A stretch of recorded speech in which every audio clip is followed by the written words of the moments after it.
would come forward, if everyone would stand for the invocation. And after the invocation, if everyone would remain standing for the Pledge of Allegiance. Lieutenant Gillum, we welcome you, sir. Thank you very much. Let's pray. Dear most gracious Heavenly Father, we're indeed grateful and thankful for another day of life. We know that you've given it to us, Father, and we give you the honor and glory for it. Father, we're thankful for government, and we're thankful for democracy and freedom and everything that we enjoy. Father, we ask specifically for tonight that everything that goes on, Father, we ask for the people making decisions that you would give them wisdom and that you would give them discernment. Father, that you would give them the ability to make decisions for the best interest of the people that have elected them and to place them into office, Father. Father, we ask that you would keep everyone's attitudes and actions, Father, in a way that would honor you, Father. And we ask all these things in your Son's name. Amen. Amen. I pledge allegiance to the flag of the United States of America and to the republic for which it stands, one nation, under God, indivisible, with liberty and justice for all. Lieutenant, thank you for coming in, and again, thank you for your service to our country, sir. You have the roll call. Yes, Your Honor. Mrs. Wilson's out of this. Do I have a motion? Yes, Ms. Wilson is traveling and is not in attendance today. I should have brought that to everyone's attention. Do I have a motion for the certification of the closed session? So moved. Second. Do I have any discussion? I have a motion and a second. Hearing none, I'll call for the question, please. Mr. Davenport, may I have your? You can give me a verbal. I voted 10-0. You have approved or certified the closed session to be in accordance. Do I have a motion for approval of the minutes for November 15th, 2016? So moved. I have a motion and a second. Do I have any discussion? I'll call for the question, please. Council, it's my... Voted 10-0. You have approved the minutes as submitted. We have a real treat today. We have a lot of Cub Scouts with us today, and I'm going to ask them to come forward if they could. The first one is Den 1, which is from St. John to the Apostle Church, and Scouts in attendance are Kieran Old, Parker Byler, Adam Finn, Tommy Howald, Micah Lundquist, David Steenkamp, Jeremiah Sullivan, and Rhett Wallace. Y'all just come on forward, please, and Christine Sullivan, the den leader. Okay, we also have Scouts Pack 350, which is sponsored by the Nemo United Methodist Church, and the Scouts attending are Sam Boyle, Selby Cooper, y'all come on down, please, Noah Downing, Nate Frey, Thomas Lindsay, Sam Lindsay, Cooper Lindsay, Will Lumley, Jake Musselman, Ryan Studley. Also, the parents and grandparents attending with them are Mr. David Cooper, Miss Susan Eaton, Miss Dare Frey, Miss Jessica Lindsay, Mr. Joshua Lumley, Mrs. Christine Stully, and Miss Teresa Downing. And if y'all would come by, I'd like to give you a city, this is something you can put on your uniform. This is a city seal, which you see right there, which is a lot about our city's history. I hope you all know that we had one of the first lighthouses built in the country. As a matter of fact, it was the first capital improvements project for the United States, was that lighthouse. We have the Cape Henry Cross that came when the first people landed here, they say, before they went to Williamsburg, okay, and Jamestown. And we're known for our sunshine, our beautiful blue ocean, and I've got to bring out the green because I have to tell Miss Henley's agriculture area is part of the seal. And there's so much more, but you can take this, and there's also fish around it, which results of all the fishing on it. So thank you for coming. Thank you. How are you? Good. Miss Henley didn't know I knew a little bit about Should have history. brought popcorn. Besides her. I know, I do, I'm with 375, I know. I bought 20 packs of it. I love that, You still got any left? I love that caramel one. Oh. Wow, we sold everything. We had good sales this year, popcorn. It was very robust sales. Hey, I need a whole can by myself. Thank you very much. Oh, that's a Tiger Cub. Oh. All Thank you right. very much. We're very proud of all you young people right here. Yeah. Good to see you. And as No, what I want to say to you, yes, y'all are going to get one. We want to also recognize the leadership and your dedication to helping these young people, because you truly make a difference with these young people, and that's what makes our community so special. Thank know, you. People care. Thank you for your Thank you. time. Thank you very much. My pleasure. I appreciate your effort. It's Thank our you very, very pleasure. much. Yes, thank you for what you did. I was a scout in 1958. Oh, Yeah, that was a long that time was a ago. long time ago. I'm open a public hearing on the ARP at 4384 Sheridan Neck Road, No speakers, Your Honor. the property tax exemption for families of autistic children of Tidewater, No speakers. Utopia Finney, Inc., No speakers. proposed alcoholic beverage annual license fees, arts venues, No speakers. art instruction studios, No speakers, Your Honor. wineries, No speakers. performing arts No facilities. speakers. Okay, Mr. Vice Mayor, it's your turn. Thank you, Mr. Mayor. First, I'd like to do an add-on, an ordinance to, requested by Council Lady Shannon Kane. It's an ordinance to amend Section 8-38 City Code to extend the time limit for permit fee waiver applications. That's a motion. motion. Do I have a second? Second. Is there any discussion? Call for the question, please. This is basically extending the waiver of the fees for an additional time period for those impacted by Hurricane Matthew. Voted 10-0, you have adopted, or have added to the agenda the ordinance. That's item number 9, correct?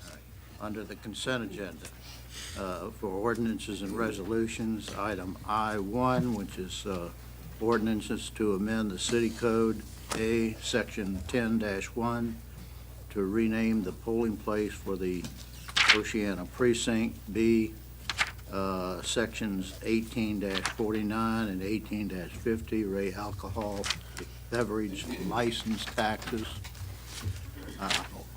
Item 2, which is ordinance to authorize acquisition of an ARP easement from the Betty D. Whitehurst Declaration of Trust at 4384 Charity Neck Road in the Princess Anne District. And Madam Clerk, please note that Mr. Moss is voting no on that item. Yes, Your Honor. Item 3, ordinances to exempt from local real estate and personal property taxes. A, families of autistic children of Tidewater, Inc. And B, Utopia Finney, Inc. 4, ordinance to declare an end to the declaration of local emergency, Ray Hurricane Matthew. 5, resolution to confirm the appointment of Gerald L. Harris as Associate City Attorney effective December 22nd, 2016. 6, ordinance to extend the date for satisfaction of conditions for Thomas C. and Lisa D. McKee, Ray, the closing of an improved portion of Circle Lane in the Lynn Haven District. And Clerk, please note that Mayor Sessoms is abstaining on that item. Yes, Your Honor. Item 7, ordinance to authorize temporary encroachments for Benjamin S. McCarty and Samantha Jo Sturgeon at 644 Chesapeake Trail in the Beach District. And I understand you have speakers on item 8. Is Yes, that- Your Honor. All right, under planning, Number 9. number 9, which is the add-on, an ordinance to amend section 8-38 of the city code to extend the time limit for permit fee applications. Under planning, Open a public hearing on planning. for planning under consent, the application of Ivy League Academy and Virginia Beach First Church of the Nazarene in the Bayside District. Item 2, application of Thalia Acres LLC for conditional use permit in the Lynn Haven District. Item 3, the application of Erica Dancel and Ramon Maya for conditional use permit in the Rose Hall District. Item 4, application of William E. and Eileen T. Byman and Gregory and Ann Chamberlain for conditional use permit in the Bayside District. Item 5, application of Discipleship Tabernacle Holland Lakes Associates LLC for conditional use permit in the Rose Hall District. Item 6, application of Sandbridge Tattoo and General Booth Properties of Virginia Beach, Inc. for a conditional use permit in the Princess Anne District. And Madam Clerk, please note that Mayor Sessoms is abstaining on that item. Item 7, the Virginia Museum of Contemporary Art and the city for a conditional use permit in the Beach District. Item 9, the application of the City of Virginia Beach, Ray, a change of zoning from A12 and A18 to P1 for public park at 120 Marshview Drive in the Beach District. And item 10, ordinances to amend the city zoning ordinance A, Section 235, Ray signage for housing for seniors and disabled persons. Madam Clerk, please note that Mr. Moss and Mr. Wood are voting no on that item.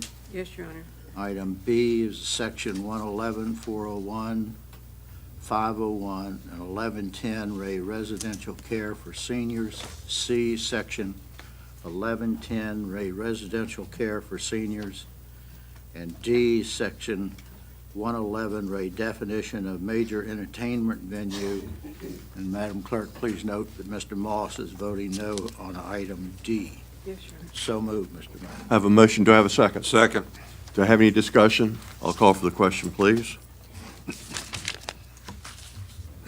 By a vote of 10 to 0, accept the abstentions and the nay votes, you have adopted the consent agenda. I'll now go under ordinances. Item number 8, ordinance to appropriate $132,500 from the police federal state seized assets special revenue fund regarding security and safety equipment. This was on the consent agenda, but we have some speakers. If we could have them come forward, please. Yes, Your Honor. Gary McCollum first, and the second speaker will be Bruce Williams. We welcome you, sir. Good evening, Mr. Mayor, Vice Mayor, City Council. I'm Gary McCollum, citizen of Virginia Beach, husband of a beautiful wife, Cookie McCollum, and a father of 2 beautiful daughters. I stand before you tonight in opposition to item number I-8. As you know, I chaired Envision 2040, and one of the hallmarks of that plan, which this council adopted, was the whole issue of diversity and what we wanted the city to become. And so I stand opposed to the use of funds on this proposed appropriation unless these items are procured with an aspirational goal for minority and women set before you make this purchase. At least 10%, I think, should be set. And if that number is incorrect, then the city should conduct a disparity study to obtain the correct percentage. As many of you know, Portsmouth Schools has done this, resulting in a 10% minority women business enterprise spend. And I think that as a result of this kind of thing that we've seen in Portsmouth, this was exactly what this council was shooting for in 2008 when it passed a resolution coming up with a 10% goal for minority and women spending. And I see that since we're in 2016 and we're nowhere close to that goal, it would seem reasonable for me and others to believe that the city should take action on conducting a disparity study to make sure that we can level the playing field for everyone in Virginia Beach. Thank you, Mr. Mayor. Thank you, sir. Thank you, Council. Next speaker, please. Bruce Williams, and this next will be Cheryl Turpin. We welcome you, sir. Good evening. How are you? Very good. Let me say that I'm here as a citizen of Virginia Beach at 1068 Meadow Grove Trail, Virginia Beach, Virginia, as a business person in business the last 16 years. But I speak today in response as a member of the Hampton Roads Committee of 200-plus men that will be celebrating its 20th anniversary in 2017. In February of 2011, the organization issued a proclamation to all the cities in Hampton Roads. And we're asking about this, in terms of this particular expenditure, my question is, has a minority or women-owned goal have been set for this purchase of the lockers and of the video cameras? If not, then just like any other purchase in the city, we should have a minority women goal on it. And this has been something that 200-plus men has talked to every city council on. And we have agreed with you, Mr. Mayor, and when in 2012 you were asked by APAC whether it was a good idea to do it, we felt it should be done regionally. We agree. Because in some of the other cities who have spent money, they don't have the same kind of program that Virginia Beach has. And they haven't done it. And the cities have done it, have seen results.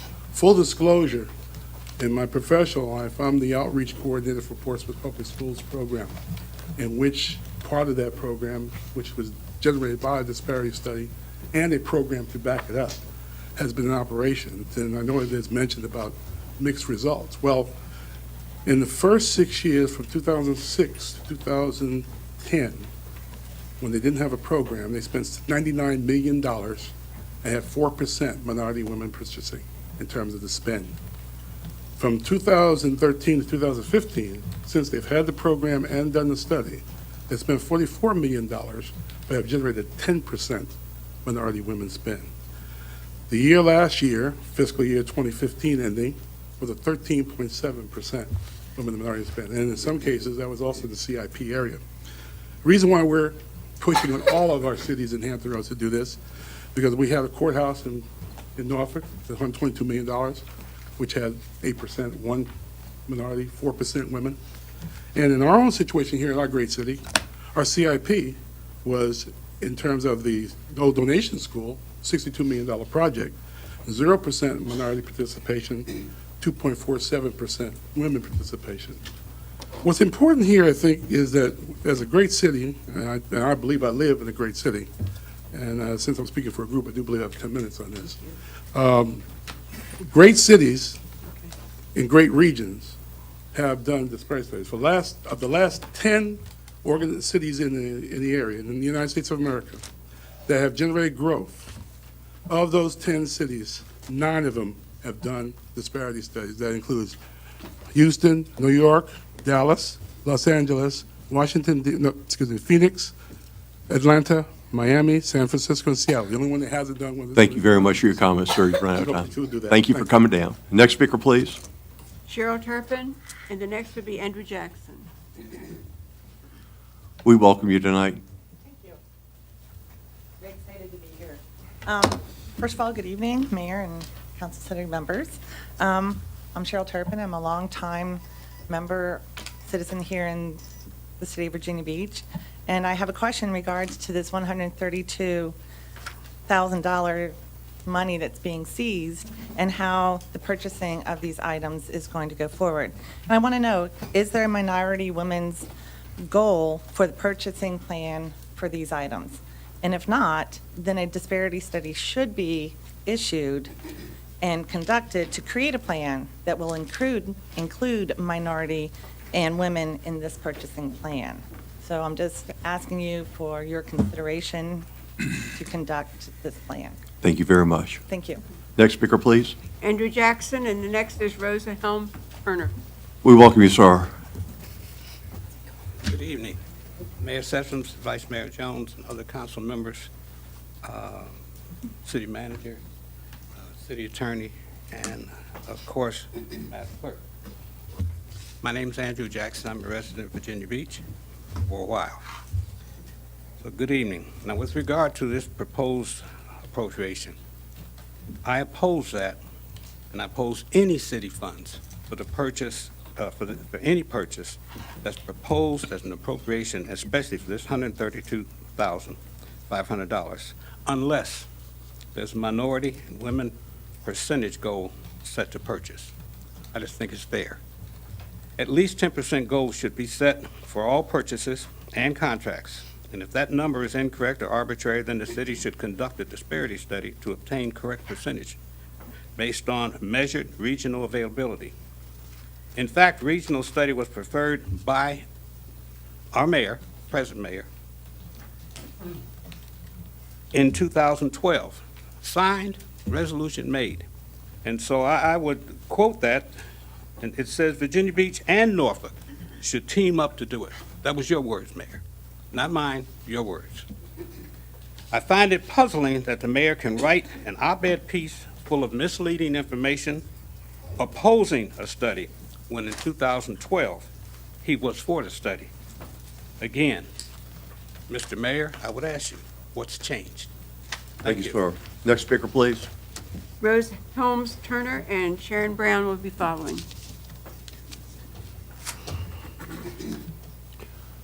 We welcome you tonight.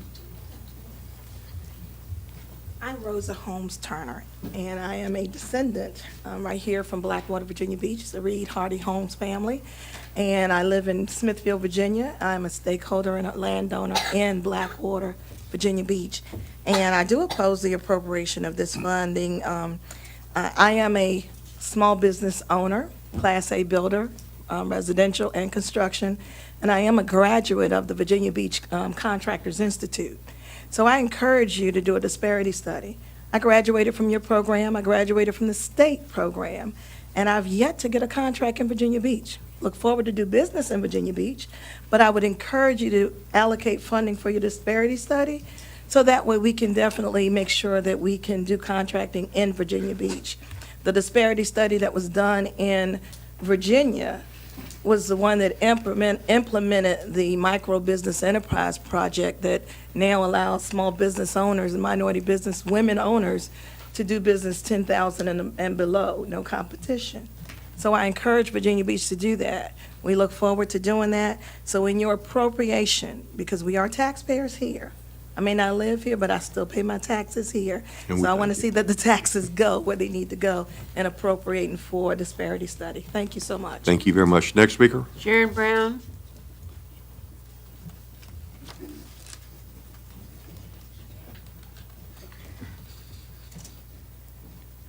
We welcome you tonight. Thank you so much. Good evening. I'm Sean Brown, and good to see many of you. I was on the campaign trail recently, running for the 2nd District congressional seat.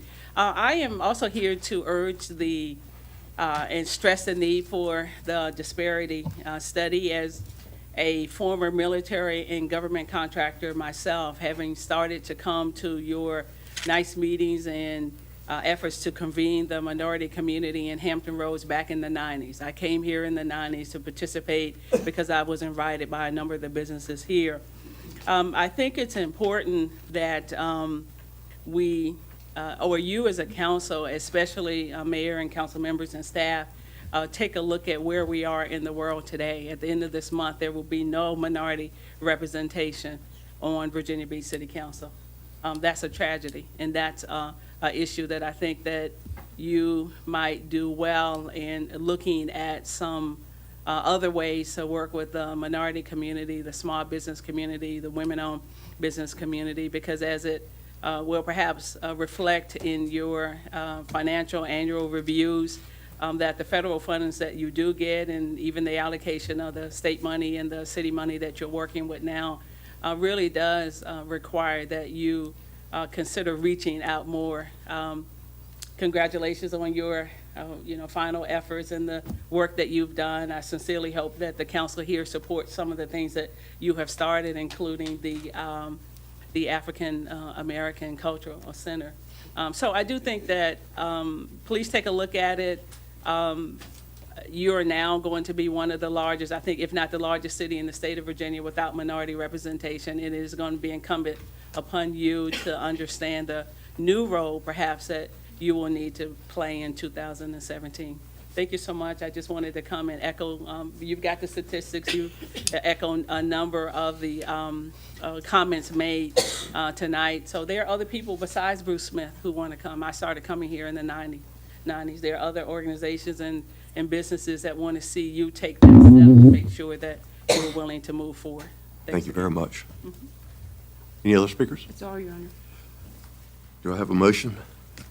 Mr. Mayor, I'd like to move for approval of item 8, which is ordinance to appropriate $132,500 from the police federal state seized assets special revenue fund, race security and safety equipment. Do I have a second? Any discussion? I'll call for the question, please. We're not getting any juice up here. All right.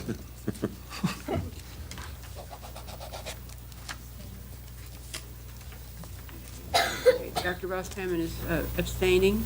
The vote is 9-0. Thank you. I'll now go back to planning on item number 8, McHugh Builders LLC, Annie Jones Harris, James C. and Catherine Harris, and Hollis Road Associates LLC. If you would call the speakers, please. Yes, Your Honor. The first is Robert Miller. Okay, this is a planning item. It's handled a bit differently from ordinances. The person representing the applicant can have up to 10 minutes to speak, and then speakers after that have 3 minutes, and then the applicant will have time for rebuttal. I have no other speakers at this moment. If I can say, Mr. Miller, thank you for coming. One of the reasons I asked, there really was hardly any real opposition, but there were some concerns about the location of this project and some of the traffic issues that it may cause.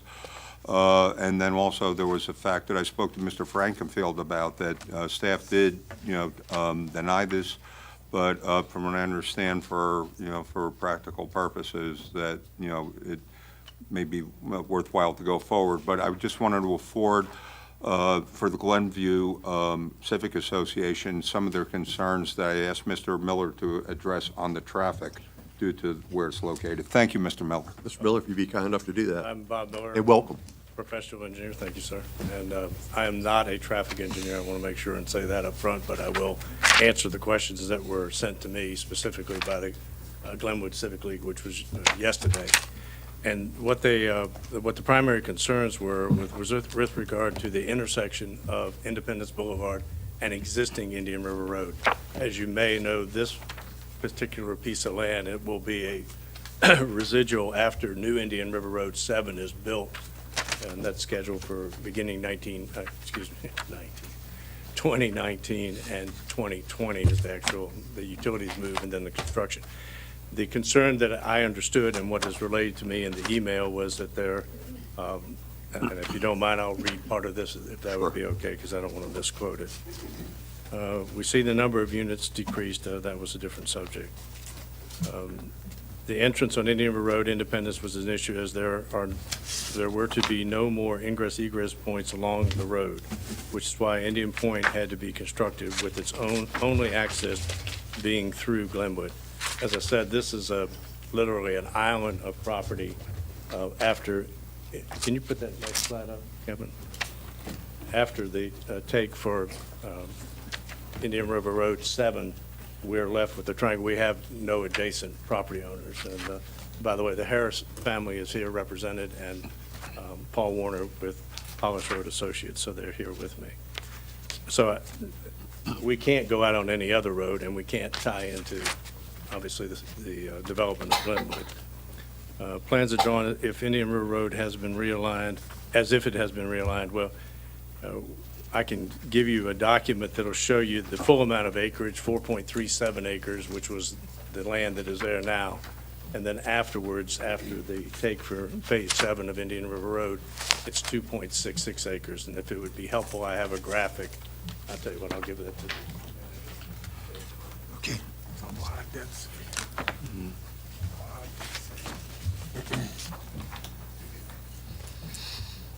The reason that we show the new Indian River Road is that it's eminent, not that it's something that's, and that would be the residual properties no matter what.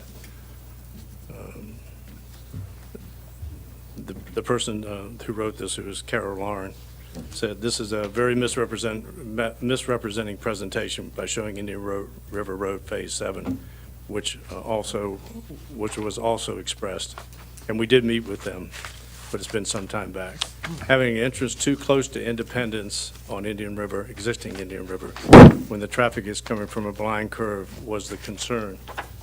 And I'm not sure, is there an overall map in there, Evan? I don't think there's a blind curve on Indian River Road in that area, but perhaps she's talking about the intersection itself. And I don't know. For those turning right onto Indian River, they often have to accelerate quickly as a car will be coming around the curve, and with cars coming out of the new subdivision at potentially the same time. There could be a hazardous situation. Additionally, for those turning left into the new subdivision and onto South Independence, there will be either a joint left turn lane or two stacked together. I can't tell you what that means. I apologize. Okay. For drivers turning left out of the subdivision onto Indian River, they will have to be in conflict with those turning right onto Indian River from South Independence. There's a high potential for accidents due to the planning of the ingress egress. And as such, if one had to make a choice, Independence would potentially provide safer access. The access on, I think that's what sometimes, very touchy. Anyway, the access on Independence, which is shown here to be a full access, Planning Commission asked us to make that a emergency access only. There's an existing no ingress egress easement on there on existing Independence. So we have made that a grass strip with pavers underneath it for emergency access. There will only be one access point, which is off of Old Indian River. And that's the best I think I can tell. I'm happy to answer any Okay. questions. I would certainly welcome comment from council. I realize that this is an ambitious project, probably in terms of density. Now, is my understanding that a lot of the price points of these units are, designed to help out with workforce and things of that nature? I think that is a correct statement, but I don't believe, it's not qualified under workforce. Right, I understand that. Yes, sir. But, once again, the owner, I did speak to the owner, was motivated to sell, and, I realize that, at least with Lynn Haven 11 coming through, that, some of the, offsetting traffic would be mitigated, but, I'm certainly open to We do have some more comments. questions, if that's okay, before Sure. you make a motion. Barbara, then Lewis. Yeah, it is an extremely dense development, and I'm concerned about stormwater. I see that you do have some small BMPs here, which pretty much take up all of the open space. With this being right at Stumpy Lake, I'm concerned that that's going to adequately address the drainage, if you want to address that. There's about 20% in the BMPs of the total land. The groundwater in this area we've checked is about 4 feet down. That may seem unusual in the fact that it's across from Stumpy Lake, but that's where it is. We did a BMP on the other side of the street, which is part of the BMP. It's a existing BMP. It was built for Indian River, the new road, and that had sand in it and is also at that elevation. So we do believe we've taken care of it, but obviously there are a lot of details. We're going to use the open space areas and do bioretention. We have to do chain of treatments, as you know, and that will help with the system, and then we'll do 4 bays in the BMPs themselves. But you only have a little over 2 acres for everything. Doesn't leave you much. Could I just ask the staff if this it came in under the new requirement that, or is that only in the transition area, that the stormwater has to be shown and accepted before we approve the rezoning? Is this a part of that, or does this not come under that new requirement?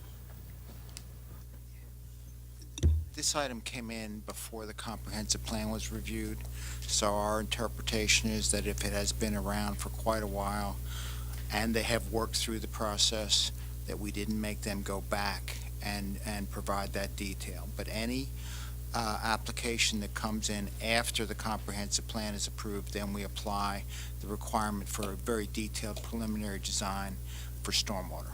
So this one did not have to meet that? No, it did not have to. Lewis? Mr. Miller, Yes. are these houses going to be on crawl space, or are they going to be on slab? They're going to be on a raised slab. They're not on a slab. When you say raised slab, what's the elevation going to be over and above the current ground level? Probably about 1.5 feet, but it's not a crawl space. That's not very high. Well, right, I mean, all of that will be done with regard to the stormwater and the... I'm just concerned, it's right there across from Stumpy Lake, Yes, sir. and with the drainage into the lake, there'd not been any higher than that, whether you're going to end up with a community that's going to have flooding inside the houses. And it's a pretty serious concern. We just went through that with Matthew. Yes, sir. Is there something you could do to mitigate that issue? we can raise the houses. Obviously, there's an ordinance that says we have to have it above the floodplain by 2 feet, I believe, and we will have all of them at least that much above the floodplain. And what's your design? Say again? Is your design to be above 2 feet? Well, yes, sir, it has to be. We haven't done the engineering design for the project yet, but we will have that. We have to meet that in order to get through and be approved by city staff. I'm not sure I'm answering your question. I apologize. You know, I'm not necessarily opposed to your application, but I'm concerned about what we're going to end up with here. Yes, sir. If we have another storm Yes. like we've been Well, experiencing. the property's owners are here, and I think they could address the fact as to whether anything occurred on the property in the last storm, if that might be helpful, and I don't believe anything did. No, that's fine. Thank you. John Moss. My question, first of all, is for the city attorney. We heard the explanation from the city staff. I'm just wondering, does the city code, as we adopted it in the plan and the ordinance that go with it, did it grant, just to make sure where everything's legal, did it grant the discretion to the person acting as the council's agent for that purpose to make the ruling and apply the rule in the way that he did? I'm going to defer that to my planning deputy because I haven't looked specifically at that ordinance. I don't believe there is an ordinance that required that the preliminary stormwater be done. It was part of the comp plan and part of the transition area requirements. The comp plan had not been adopted when this came in. Well, that's not what I'm asking. Okay. I'm asking, does the ordinances and the things, the rules that we have in place grant an exception or say that laws that are later adopted don't apply to their application if this council has not yet acted on it? That's my first question. Is that, you know, if the comp plan is what you said, then really no one has to come forward with the preliminary stuff either because it's just in the comp plan. I'm just trying to understand is, if it's in the comp plan, you're saying it's not really obligatory requirement. It is the comp plan is a guidance document. And as such, you're guided in that direction. However, it is not an ordinance. So that means that we really couldn't compel someone to do something. If they chose not to do it, we could just reject their application. Okay, I'm just trying to make sure that people understand when someone says they have to do something, there's a big difference between having to do and if they don't do, there's a consequence. And it was just represented as if in the future we would automatically get something and apparently we won't. Good comments. Did you ask about the flooding from I the? did, and they did not have any flooding. Okay. And they've been there for 70 years, by the way. That's great. I think I got a question for the staff and it's to the engineers as well. And I think this is going to be a question that's going to be asked just about on every application that comes forward in the days, months, and years to come. Yeah, to Barry, you know, how can you make us feel comfortable that the design would be adequate to make sure that we would not, I know we cannot predict for a 1,000-year storm, okay? But what is the staff doing today, not with something that's going to be acted on tomorrow? Today. To make sure that we have every good reason to believe that these properties should not flood. Today, any application that comes in the southern watershed, we have a detailed list of preliminary design requirements for stormwater, which would be much different than has been shown today. I don't have the list with me, but we have identified this list and we have applied it to the ones that have come in since then. I believe we've only had one in the southern watersheds that's going through that process now, but we are requiring them to have a higher level of detail as far as the stormwater design and stormwater calculations. Okay, are you saying this project won't be that way, though? This project we have interpreted is not that way because it started 1.5 years ago before the comprehensive plan was approved. However, when they come in for their site plan approval, they will have to meet all the stormwater requirements, floodplain requirements as required in the existing ordinances. Okay. John? I'd like to follow up on that because I did share with all the council members and I'm sure you all read the very thorough analysis that the city attorney did with regards to what happened at Asheville Park. That was an excellent piece of work, which I compliment his staff on. And the point there is I'd like to know when this comes back is, how would the new process that we have detect the errors that were made and for whatever reason that allowed something to go through that because they dug the hole and didn't wait, then the water comes up later, so the real capacity was understated. I just want to someone come back and show how the new rules against two projects, Sherwood Lakes being one and Asheville Park being the other one, how the new set of procedures would have caught the errors that allowed those to be accepted, that later they proved that they would deficiently operate and would not perform against the standards. Because that is, those things apparently were all approved and done, but it didn't work.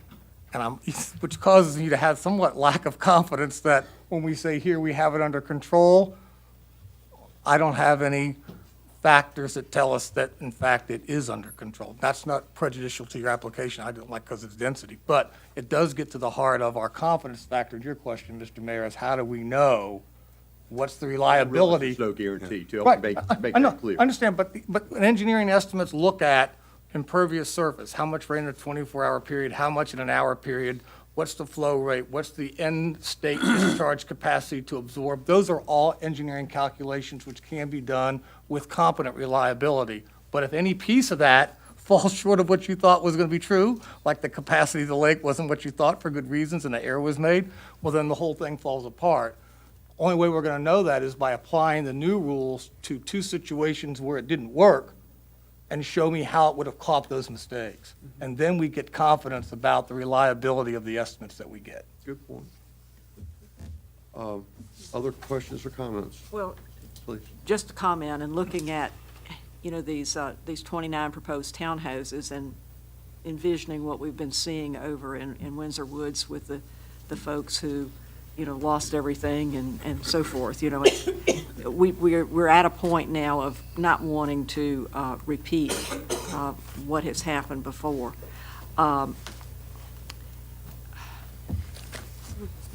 The difficulty with an issue like this, I guess we are approving this design, this project. And therefore, if in the process of doing the stormwater calculations, this cannot be done, it all has to come back here anyway. And I think that the problem is that when somebody gets this approved, they are assuming they're going to be able to build this 29 townhouse development, even though maybe once they're calculating the new requirements, maybe they can only get 20. So that puts everything in a difficult situation. And I think what we have to start doing, which maybe we have not been doing enough of, is we're not only having to consider the property owner, but we're having to consider the future property owners. Because once we approve something, we're pretty much guaranteeing or giving our assurance that they are not going to flood or they're not going to, have other problems. And that puts us in a real difficult situation. And, I can certainly feel for the present property owners, and I know maybe there wasn't flooding during this storm, but they didn't have 29 houses on that property with impervious surface either. So it puts us in quite a difficult situation, and I'm not quite sure how we should go. And I would, it would be very good if we could, if it's possible, to defer it and come back with a, it having an approved stormwater plan so that we know what's being done. That's up to. Yeah. And Mr. Miller, I just want to assure the family that I am favorably predisposed to this project. But I think the point is that I think we have a couple legitimate concerns that have been raised that could hopefully be rectified and, with assurances. And I think one of the things that worries me, and like I said, I think this is a good project. Centerville is a growing area and everything, but we're so close to Rosemont Forest, which had flooding problems down there. And, the people that live there, I think it would also be a good neighbor policy if we were able to give better assurances that, the water would be mitigated and things, because I tell you, a lot of people in the Glenwood area and the Rosemont Forest area are very concerned about that, those storm events. So, I'm going to recommend a deferral. What would be adequate, time for you to get together with staff and, devise a proper strategy? It's up to you, sir.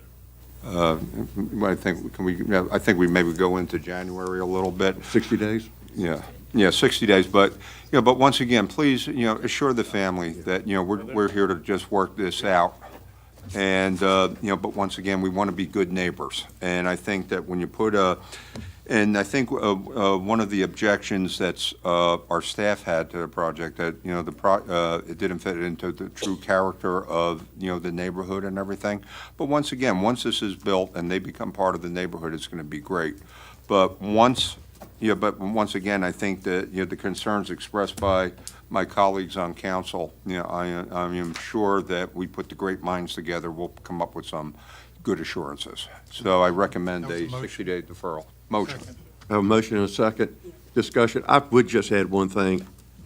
As the public listens to us, I hope everyone understands this is our intent to try to get it right. But I would sit back and say to you, I don't think Mr. Miller, I don't think the staff or us are going to be able to guarantee anything. Absolutely. But it is our intent to try to do a good job. We got to make the effort. That's right. Yep. Thank you. Okay, we got a motion. Any discussion? I'll call for the question, please.